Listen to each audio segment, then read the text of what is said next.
ಸಂತೋಷ್ ಒಂದ್ ಕಡೆಯಲ್ಲಿ ಅಂದ್ರೆ ಈಗ ಸಹಜವಾಗಿ ದರ್ಶನ್ ಜಾಮೀನು ಸಿಕ್ಕಿಲ್ಲ ಅಥವಾ ಇನ್ನೊಂದು ವರ್ಷ ಜೈಲಿ ಅಂತಂದಾಗ ಅವರ ಅಭಿಮಾನಿಗಳಿಗೆ ಅಥವಾ ಬಂಡವಾಳ ಹೂಡಿಕೆ ಮಾಡ್ಕೊಂಡಿರೋರಿಗೆ ಅಥವಾ ಅವರ ಸಿನಿಮಾಗೆ ಹಿನ್ನಡೆ ಆಗಬಹುದು, ಅವ್ರ ಭವಿಷ್ಯಕ್ಕೆ ಹಿನ್ನಡೆ ಆಗಬಹುದು ಅನ್ನೋದೊಂದು ಯೋಚನೆ ಮಾಡ್ತಾರೆ. ಆಮೇಲೆ ಇನ್ನೊಂದು ಏನಾದರೂ ಹೋಪ್ ಇಟ್ಕೋಬಹುದಾ ಅಥವಾ ನಮಗೆ ಏನಾದರೂ ಆಪ್ಷನ್ಸ್ ಇದೆಯಾ ಅಂತ. ಈಗ ಸಾಕ್ಷಿಗಳ ವಿಚಾರಣೆ ತಡವಾಗ್ತಿದೆ ಅಂತ ಅಂದಾಗ ಅಥವಾ ಹೆಲ್ತ್ ಇಶ್ಯೂಸ್ ಅಂತ ಬಂದಾಗ ಬೇರೆ ಇನ್ಯಾವುದಾದ್ರೂ ಆಪ್ಷನ್ಸ್ ಅನ್ನ ಇಟ್ಕೊಂಡು ಜಾಮೀನು ಅಪ್ಲೈ ಮಾಡೋದಕ್ಕೆ ಸಾಧ್ಯತೆ ಇದೆಯಾ? ಅಂದ್ರೆ ಈ ತರದ ಕೇಸಲ್ಲಿ ಇನ್ನೇನಾದ್ರೂ ಮೂವ್ ಮಾಡೋ ಚಾನ್ಸಸ್ ಇದೆಯಾ ಸಂತೋಷ್?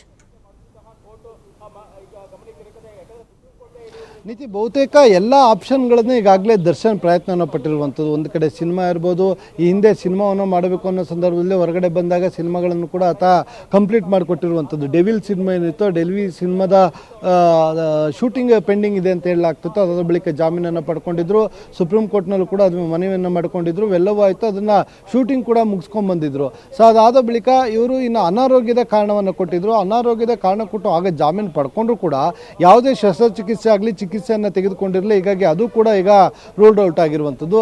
ಅದನ್ನು ಹೊರತುಪಡಿಸಿ ಯಾರೋ ಬೇಜಾರಾಗ್ತಾರೆ ಇವರು ಅಭಿಮಾನಿಗಳು, ಇನ್ಯಾರಿಗೋ ಲಾಸ್ ಆಗುತ್ತೆ ಅನ್ನೋ ಕಾರಣಕ್ಕಾಗಿ ಕಾನೂನನ್ನು ಮೀರಿ ಅವ್ರಿಗೆ ಅವಕಾಶಗಳಿರೋದಿಲ್ಲ. ಸೊ ತಪ್ಪು ಮಾಡೋದಂಥವ್ರಿಗೆ ಶಿಕ್ಷೆ ಆಗಬೇಕಾಗುತ್ತೆ. ಇಲ್ಲ ಅದು ಇಲ್ಲ ತಪ್ಪು ಆಗಿಲ್ವ, ನಿರಪರಾಧಿನ ಅಪರಾಧಿನ ಅನ್ನೋದು ಸಾಬೀತಾಗಬೇಕಾಗುತ್ತೆ. ಅದುವರೆಗೂ ಕಾನೂನಿನ ಅಡಿಯಲ್ಲಿ ಆತ ಶಿಕ್ಷೆಯನ್ನು ಅನುಭವಿಸಬೇಕಾಗಿರುತ್ತೆ. ಅಂದರೆ ಪೊಲೀಸರ ಬಂಧನ ಮಾಡಿ ಆತನ ನ್ಯಾಯಾಂಗ ಬಂಧನದಲ್ಲಿ ಇರಿಸ್ತಾರೆ, ಆತ ನ್ಯಾಯಾಂಗ ಬಂಧನದಲ್ಲಿ ಇರಬೇಕಾಗುತ್ತೆ. ಆದರೆ ಈತನಿಗೆ ಬೇಕಾಗಿರುವಂಥ ಯಾವುದೇ ಒಬ್ಬ ಅಪರಾಧಿ ಇರ್ಬೋದು, ಇಲ್ಲ ವಿಚಾರಣಾ ದಿನ ಕೈದಿ ಇರ್ಬೋದು, ಅವ್ರಿಗೆ ಸಿಗಬೇಕಾದ ಕಾನೂನಿನ ಅಡಿಯಲ್ಲಿ ಎಲ್ಲ ಸೌಲಭ್ಯಗಳನ್ನು ಕೊಡಬೇಕಾಗುತ್ತೆ. ಅದನ್ನು ಈಗಾಗಲೇ ಜೈಲು ಅಧಿಕಾರಿಗಳು ಕೊಡ್ತಾ ಇರುವಂಥದ್ದು. ಕೋರ್ಟ್ ಕೂಡ ಅದನ್ನೇ ಸೂಚನೆ ಮಾಡಿರುವಂಥದ್ದು. ಒಬ್ಬ ವಿಚಾರಣಾಧೀನ ಕೈದಿಗೆ ಕೊಡಬೇಕಾದ ಎಲ್ಲ ಮೂಲಭೂತ ಸೌಕರ್ಯಗಳನ್ನು ಕೊಡಿ ಅಂತಲೂ ಕೂಡ ಈಗಾಗಲೇ ಸೂಚಿಸಿರುವಂಥದ್ದು. ಅದರ ಜೊತೆಗೆ ದರ್ಶನ್ ಇದನ್ನು ಹೊರತುಪಡಿಸಿ ಅಂದರೆ ಈ ಅರ್ಜಿಯನ್ನು ಹಾಕೊಳ್ಳದೆ ಇದ್ದಿದ್ರೆ ಈ ವರ್ಷದೊಳಗಡೆ ಏನಾದ್ರು ಎಲ್ಲ ಸಾಕ್ಷಿಗಳನ್ನು ವಿಚಾರಣೆ ಮಾಡಿ ಸೆಷನ್ ಕೋರ್ಟ್ ಮುಗಿಸುವ ಸಾಧ್ಯತೆಗಳಿಗೂ ಅವಕಾಶಗಳು ಇತ್ತೋ ಏನೋ.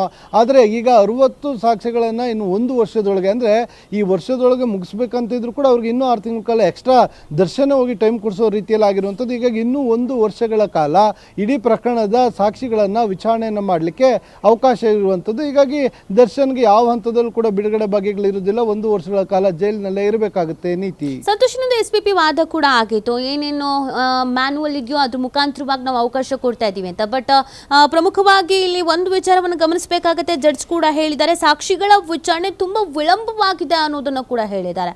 ಸೊ ಹಾಗಾಗಿ ಈಗ 1 ವರ್ಷ ಟೈಮ್, ನೀವು ಹೇಳ್ದಂಗೆ ದರ್ಶನೇ ಟೈಮ್ ಕೊಡಿಸೋ ಲೆಕ್ಕಾಚಾರದ್ದು ಅಂತಂದ್ರೂ ಕೂಡ ಈಗ ಹೆಂಗೆ ಪ್ರೆಷರ್ ಇರುತ್ತೆ ಅಂತ. ಅಂದರೆ ಈ ಟ್ರಯಲ್ ಏನು ನಡೀತಾ ಇತ್ತು ಇದು ನಿಧಾನವಾಗಿ ನಡೀತಾ ಇತ್ತು ಅನ್ನೋದೇ ಆರೋಪ ಇದ್ದಿದ್ದು. ಈಗ 1 ವರ್ಷದೊಳಗೆ ಕ್ಲೀನ್ ಆ್ಯಂಡ್ ಕ್ಲಿಯರ್ ಮಾಡಬೇಕು ಅಂತಂದಾಗ ಪ್ರೆಷರ್ಸ್ ಹೇಗಿರುತ್ತೆ, ಏನು ಆಪ್ಷನ್ಸ್, ಏನು ಸವಾಲುಗಳಿಗೆ ಎದುರಾಗಬಹುದು ಅಂತ?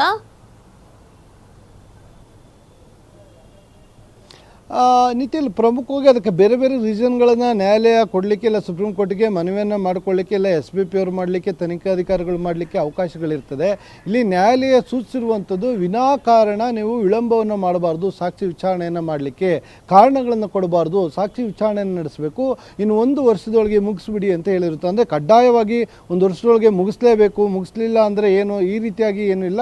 1 ವರ್ಷದೊಳಗೆ ಬಹುತೇಕ ಈಗಾಗಲೇ ಇವರೇ ಅಂದರೆ ತನಿಖಾಧಿಕಾರಿಗಳ ಪರವಾಗಿ SBP ಅವರು ಮಾಹಿತಿ ನೀಡಿರುವಂಥ ಸುಮಾರು 60 ಪ್ರಮುಖ ಸಾಕ್ಷಿಗಳನ್ನು ನಾವು ಈಗಾಗಲೇ ಗಮನದಲ್ಲಿ ಇಟ್ಕೊಂಡಿದ್ವಿ. 60 ಸಾಕ್ಷಿಗಳನ್ನು ಮುಗಿಸ್ಬೇಕು ಅಂತ ಅನ್ಕೊಂಡಿದ್ವಿ ಅಂತ ಕೋರ್ಟ್ಗೆ ಮಾಹಿತಿ ಕೊಟ್ಟಾಗ 1 ವರ್ಷದ ಒಳಗಡೆ ನೀವು ಬಹುತೇಕ ಎಲ್ಲ ಸಾಕ್ಷಿಗಳನ್ನು ವಿಚಾರಣೆಯನ್ನು ಮಾಡಿ ಮುಗಿಸಿ ಅಂತ ಹೇಳಿರುವಂಥದ್ದು. 1 ವರ್ಷದೊಳಗೆ ಮುಗಿಸ್ಲಿಲ್ಲ ಅಂದರೆ ಅದಕ್ಕೆ ಸೂಕ್ತವಾದ ಕಾರಣವನ್ನು ಇವರು ಕೊಡಬೇಕಾಗುತ್ತೆ. ಇಲ್ಲ ಅಂತ ಹೇಳಿದರೆ ನ್ಯಾಯಾಲಯ ಕೂಡ ಈಗಾಗಲೇ ಅಭಿಪ್ರಾಯವನ್ನು ತಿಳಿಸಿರುವಂಥದ್ದು. ಈತನಿಗೆ ಅಂದರೆ ಆರೋಪಿತನಿಗೆ ಜಾಮೀನು ಕೊಡೋದ್ರ ಬಗ್ಗೆ ನಾವು ಕೂಡ ಗಮನವನ್ನು ಹರಿಸಬೇಕಾಗುತ್ತೆ ಅಂತ.